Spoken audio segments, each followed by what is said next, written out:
6:57. Fíjense que una cosa se relaciona con la otra porque hacíamos abordaje de un tema tan interesante desde el punto de vista cultural, pero además económico, estratégico, macroeconómico como el café. Y vamos ahora vía Zoom a conversar con Litzai Guerrero, quien es economista, experta en inversión extranjera directa, integración económica, análisis de entorno regulatorio, políticas públicas en materia industrial, directora de la especialización en Derecho de la Economía de la Universidad Monte Ávila. Es decir, una persona con características tan pertinentes para el tema que le queremos plantear. Porque recientemente el presidente Nicolás Maduro decía que después del 28 de julio Venezuela va a entrar en un proceso de ingreso a los BRICS, este concepto que arranca con los países cuyas iniciales conforman la palabra BRICS, pero que está en un proceso de expansión. Litzai, qué gusto poder contar contigo, con tus características en el conocimiento, en el manejo de estos temas, bueno, para que nos pongas en esa perspectiva. ¿Cómo aprecias tú ese anuncio, esa premisa? Muy buenos días, Eduardo. Gusto saludarte a ti y a tu audiencia, quienes nos ven y nos escuchan. Un gusto acompañarles en la mañana de hoy justo para conversar estos temas que son relevantes y que, como hemos conversado en otras oportunidades, a veces los vemos lejanos. Y bueno, la realidad es que el mundo sigue avanzando con cambios y parte de esos cambios pues también pueden llegar a Venezuela y bueno, significar para nosotros, bueno, otros elementos que se incorporan a lo que es la dinámica económica del país. Hemos conversado previamente que, wow, esto es un reto y un reto además desde el punto de vista del contexto geoeconómico en el que se encuentra nuestro mundo y que precisamente pues marcaría indistintamente del momento en el que se adopte esa decisión ya en firme de incorporarse a los BRICS, pues bueno, también un conjunto de, digamos, de checklist que son interesantes para nuestro país. Destacando dos elementos importantes.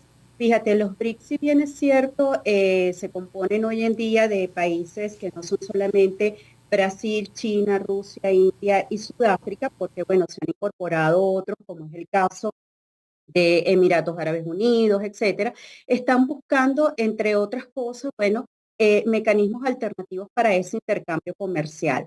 Y fíjate, aquí quisiera destacarte dos elementos importantes.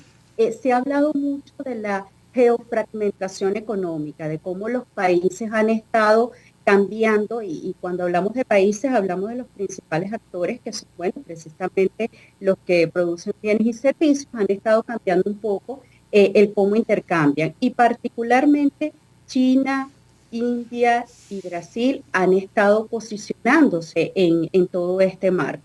Así que dicho esto, bueno, desde el año pasado los BRICS han estado estructurando cómo va a ser todo este mecanismo, cómo va a ser no solamente su proceso de ingreso, cuáles van a ser esos pasos que deben seguir los países que deseen incorporarse, sino también, bueno, el cómo va a funcionar esta moneda, ¿no?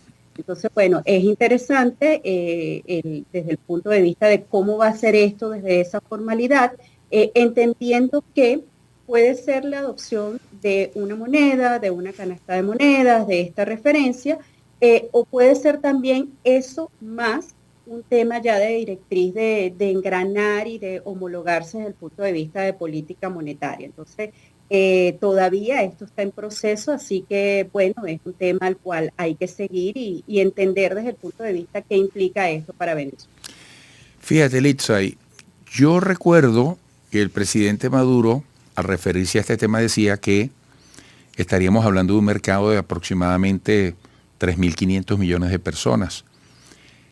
Uno tiene que preguntarse cómo está la capacidad de Venezuela para asomarse a ese mercado y además tomando en cuenta las referencias históricas que quepan dentro de un análisis, bueno, para proyectarnos, para mirar esto en términos de viabilidad. ¿Qué dirías tú?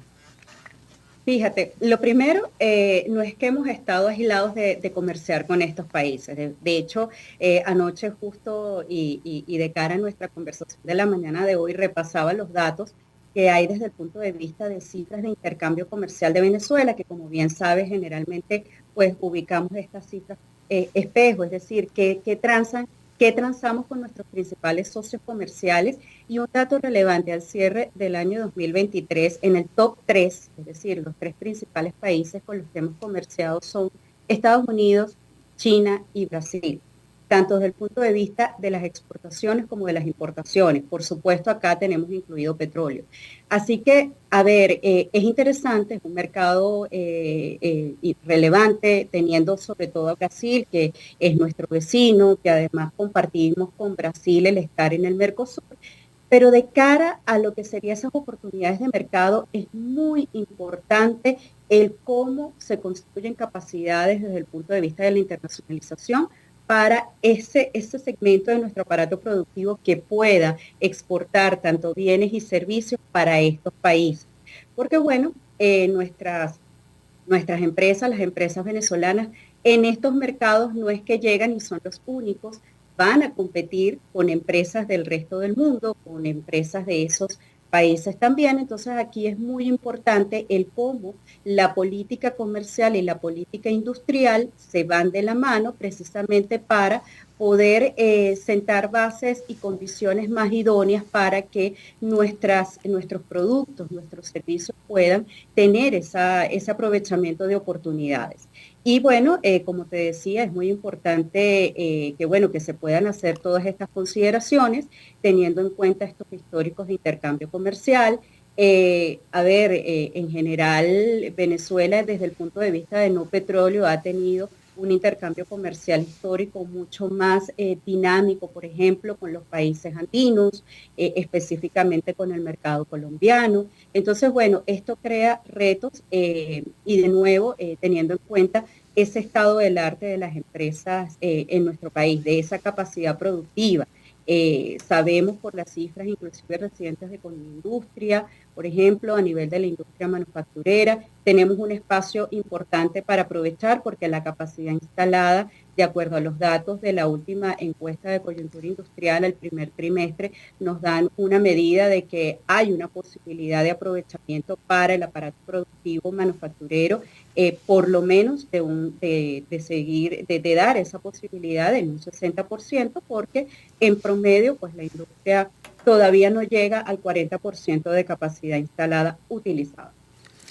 Amigos, estamos escuchando un excelente análisis de Litzai, se escribe con S, con Y al final, yo siempre repaso estas cosas si nos están transcribiendo. Litzai Guerrero, economista, experta en inversión extranjera directa, integración económica, análisis de entorno regulatorio, políticas públicas en materia industrial, directora de la especialización en Derecho de la Economía de la Universidad Monte Ávila. Litzai, vamos a conversar y te invito a que nos acompañes también en la próxima parte. Al regreso, me gustaría, porque fíjate, estábamos hablando y colocamos un video justo del momento en el que el presidente Maduro habla de esa perspectiva. Entonces dice, BRICS Plus, es decir, el BRICS que como decíamos está en aumento. ¿Qué proyecta ese BRICS en aumento?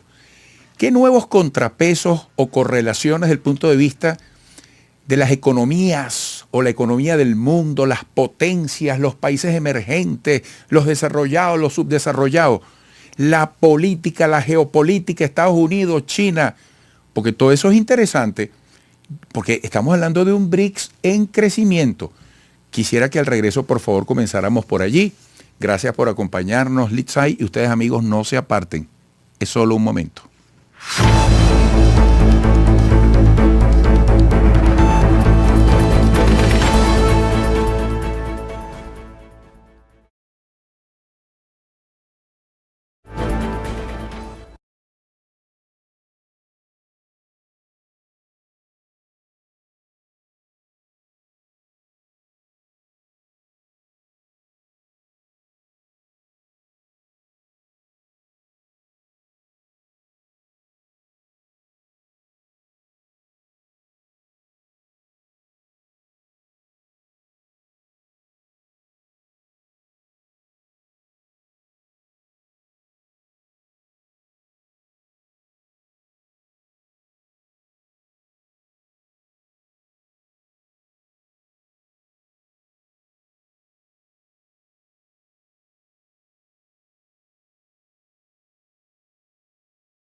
7:10 de la mañana retomamos nuestra conversación con la economista Litzai Guerrero. Bueno, Litzai, yo te planteaba un análisis o la solicitud de un análisis, bueno, sobre ese proyecto en expansión de los BRICS, hacia qué nuevo tipo de convivencia o correlación de las economías nos lleva. Bueno, fíjate, Eduardo, un dato interesante.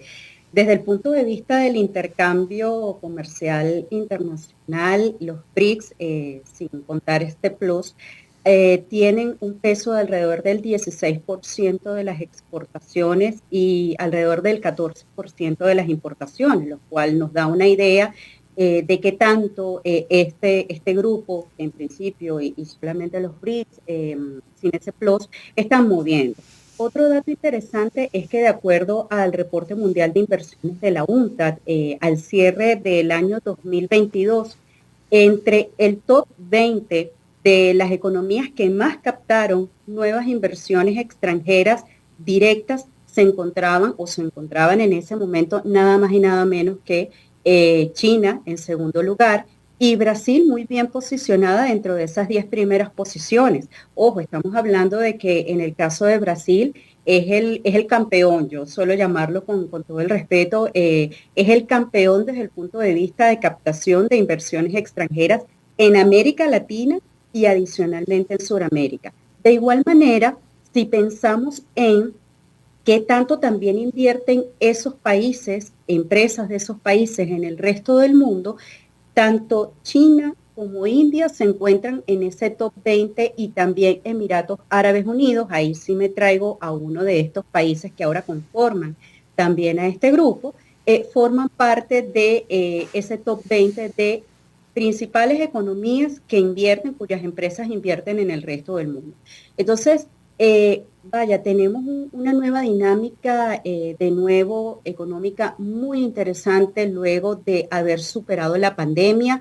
Estamos ahora con nuevos términos que a lo mejor a tu audiencia puede sonarle novedosos, esto del friendshoring, del nearshoring, de cómo se están recomponiendo precisamente estas relaciones entre las empresas de los distintos países una vez que se tuvo esta experiencia. Entonces, los BRIC tienen un peso importante.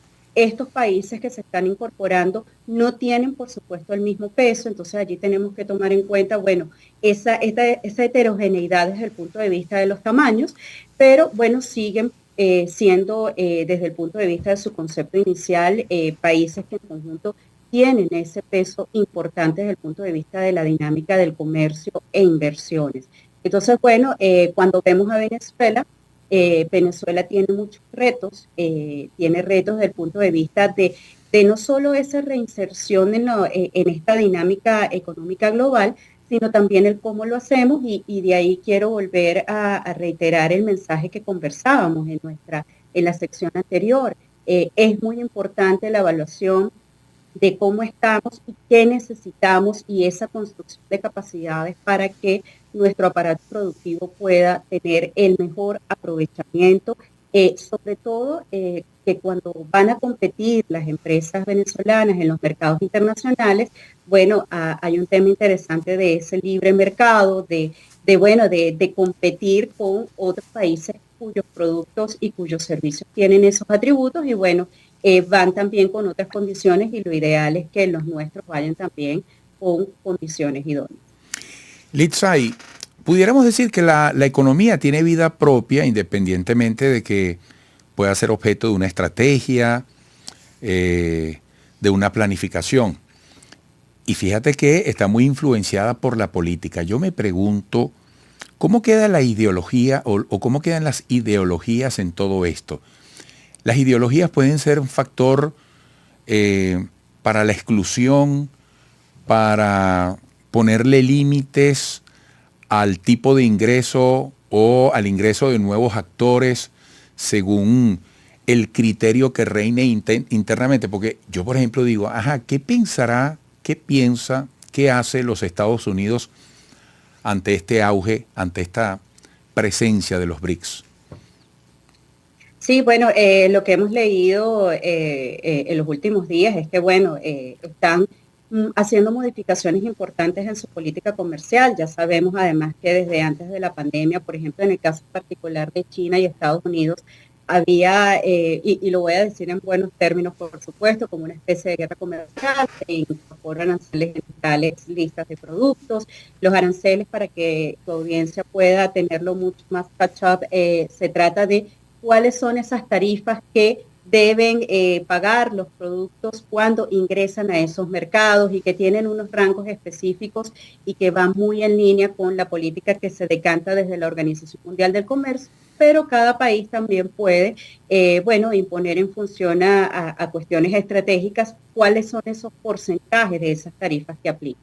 Entonces, por supuesto, esto incide en ese comportamiento. Fíjate que yo te hablaba hace unos instantes del término friendly shoring, porque bueno, ha sido parte de cómo se ha denominado el cómo los países han buscado desde el punto de vista de esas cadenas de suministro, de acercar cadenas de suministro, de llevarlo a países con los que tienen mayor afinidad, para, asegurar que desde el punto de vista de un entendimiento de estas reglas de juego bilaterales, pues pueda haber garantías desde el punto de vista de la continuidad de ese flujo o ese intercambio comercial. Entonces, por supuesto, existe eso como un peso.